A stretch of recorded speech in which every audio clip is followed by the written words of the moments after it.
Hi all, my name is Ryan. Welcome to my channel, What the Pop, where we discuss pop culture in general and Buffy a lot. If you like what I do, please like, subscribe, and click the notification bell to be notified whenever I upload a new video. If you have friends that like Buffy, share it with them. It all helps the algorithm. The usual spoiler alert. If you haven't seen Buffy at least once, I may talk about things in each episode that relate to future plot points. So if you don't like spoilers, I suggest you subscribe and come back after you've watched it all. Today we are discussing Season 1 Episode 8, I, Robot, You, Jane. A plot summary. Some monk with a bad haircut gets on his knees in front of a demon named Moloch the Corruptor. The demon promises him everything if you love him. And I'm pretty sure that's how most casting couches work. Monk says he does, demon snaps his neck, it's not a fun time. Other monks gather in a chanty circle and trap the demon in a book that conveniently has his face already on it. Fast forward a few hundred years and Buffy pulls the book out of a crate it was stored in. Computer geeks are scanning all the books in the library, trying to bring it into the 20th century. We meet Jenny Calendar, and the sparks between her and Giles are already there. Fritz has that soulless look that most school shooters have, and then goes on a crazy rant about being jacked in. Doesn't help the image. Willow scans the demon book and releases the demon onto the internet. Good one, Willow. Demon starts catfishing Willow as Malcolm, who Willow thinks is wonderful.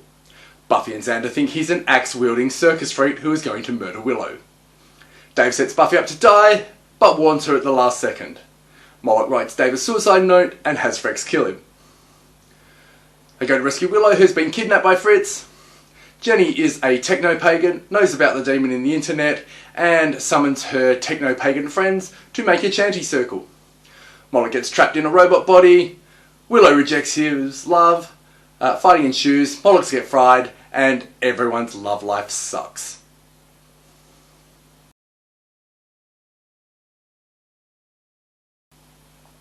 So I've started in these analyses going on a bit of a sidetrack in the first discussion, so I thought I'd give it its own section. This episode usually appears in the top five worst episodes of Buffy lists, so it's right up there with Teacher's Pet. Personally, this one isn't as odious as Teacher's Pet, but from a storytelling perspective, it suffers some of the same problems. From an audience perspective, we instantly know that Malcolm is Moloch, and waiting for the Scoobies to catch up and realise is somewhat tedious.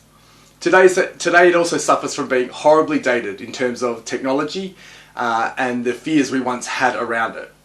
Things like Buffy referring to an email as a letter, the telephone line being busy when someone is online, some of the jargon that gets thrown around, the computers themselves and how they're used, and of course our fears that everyone online is a murderous axe-wielding circus freak. This episode is saved by the introduction of Jenny Calendar, and her and Giles' interaction is fire from the start.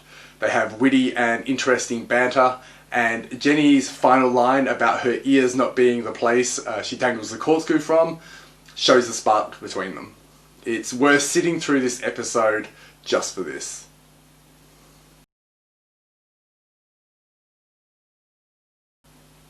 While this episode has an obvious warning about the perils of online dating, it is the interactions between Giles and Jenny about the availability and access to information that is a far more interesting discussion. Giles and Jenny represent two sides to this argument. Free access via the net and limited access via books. Jenny basically argues that free access to information is more democratic. She put it simply as, oh, you are a big snob.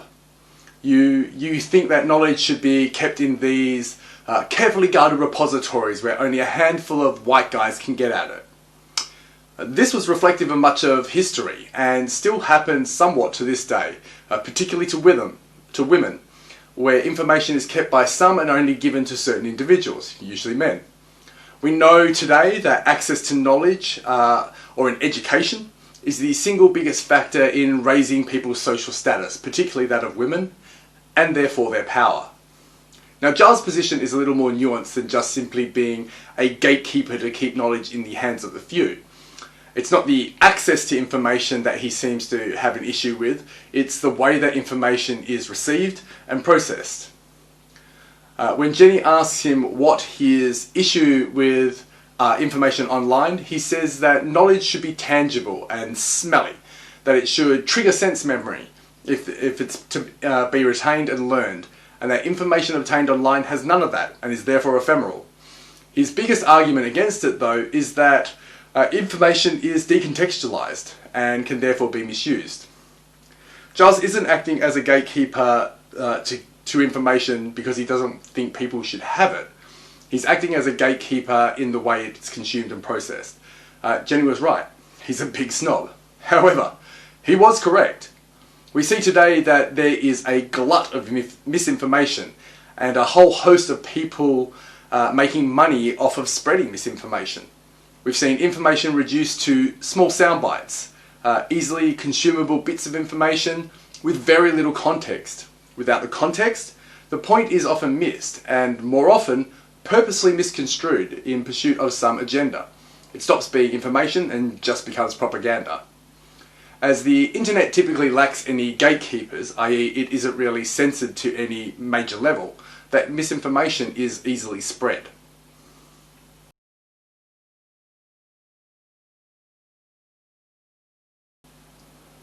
In this episode we see the merging of technology and magic, and it will feature often in the Buffyverse, and this episode really primes us for how we should view it as a whole going forward. And that is that technology and magic are both just products of information, and that it is the information that is the real power. We see this notion expanded on quite significantly in Season 4 with the Initiative, something that is technology heavy and for a while seems effective, but lacks key information on the mystical side and as such ends up being a colossal disaster. Technology combined with mysticism is also a feature of the 3 in Season 6. Ultimately though, this episode is about Willow and her access to information and what it will do to her. Having been exposed to the supernatural, to the knowledge that demons are real, monsters exist and magic is true, Willow has already started to grow and change. As the first episode that really focuses on Willow, it is telling on her entire story arc that this episode is about access to information, the power it provides and the seductive nature of that power. In this episode, the information pulled from a book and released onto the internet is a literal demon, whose modus operandi is to seduce people with the offer of knowledge and power in exchange for their love, after which he kills them. Knowledge, power and seduction form a big part of Willow's story arc. We constantly see her thirst for knowledge, initially academically and then esoterically, and the more power she obtains through that knowledge, the more seductive the desire to use that power becomes.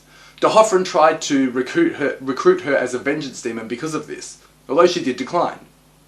Eventually though, fueled by rage at the loss of Tara, she would give completely to that power and give herself over to it, only to be pulled back from the brink by Xander. We've already seen how information is power throughout the first season, and in these early episodes, information is Willow's power. It's what she provides to the Scoobies and makes her a valuable asset. That information she has access to just grows from this point, and her power grows with it, to the point that Willow becomes one of the most powerful beings in the Buffyverse.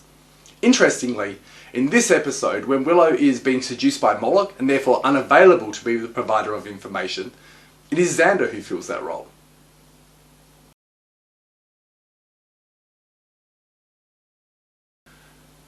Of extreme significance these days, with the likes of Al-Qaeda and ISIS, this episode highlights the ease with which the disenfranchised can be radicalized. Offers of love, knowledge, community, guidance, acceptance, assistance, security, and reward are all appealing to those who feel ostracized from mainstream society and are looking for ways to connect and find their place in the world. This has always been the means by which radicalisation has occurred. It's just the internet now makes it much easier for radicals to recruit. We see that particularly effectively in this episode, where we see 3 potential outcomes from radicalisation attempts. The first is Fritz. When we were first introduced to this guy, it's pretty clear that he's a social outcast and a little disturbed. As I said above, he absolutely looks like a potential shooter. So it's no surprise at all that he is easily radicalized and willing to kill for his cult. Dave represents someone who initially feels connected but can't commit. He sees that what the radicals, in this case the demon, want him to do is wrong. As such, he pulls away from the demon and gets killed for it by Fritz. Now, Willow represents someone who initially feels the connection, a meeting of the minds, but realizes that something is wrong. In Willow, we also see the greatest means of combating radicalization, and that is social connection. Willow pulls away when Malcolm starts to say Buffy is bad and is trying to essentially break that social bond. But Willow trusts her social bond to Buffy more than the connection to Malcolm, so she never becomes radicalized. It's interesting to note that social bonds are also the greatest way to combat addiction, a theme Willow goes through in season 6, and it's her social bonds that bring her back. Looking back at the list of things that lure people to be radicalized, it is disturbing to note that these are the things we all look for. It's basically a list of what we need as humans. It's no coincidence that people find all of those things in religion, which is a cult, just on a larger scale, and in many other social relationships that can become very cult-like, sport and politics being two of the main ones. The good thing with those social connections, though, is that they can be harnessed for good, as much as they can be harnessed for evil. For every psycho-religious group preaching fire and brimstone on everyone and everything, there are 10 being a positive influence in their community. The issue being, of course, that cults have a way of influencing what you think is good and evil. In this episode, Dave initially thought it was okay to kill Buffy due to manipulation by Moloch, but ultimately regained his true moral compass and warned Buffy before she was electrocuted. In real life, religious radicals, for example, always think they are serving a higher purpose, that they are doing God's work, and therefore doing good, when really they're just easily misguided fools. On that topic of joining cults, the actress who played Jenny Calendar is now a full-on born-again Christian and really drinking that Kool-Aid. In an era where online radicalization of the disenfranchised is a major issue, it's interesting to see an example of it presented in the media so early in the life of the internet.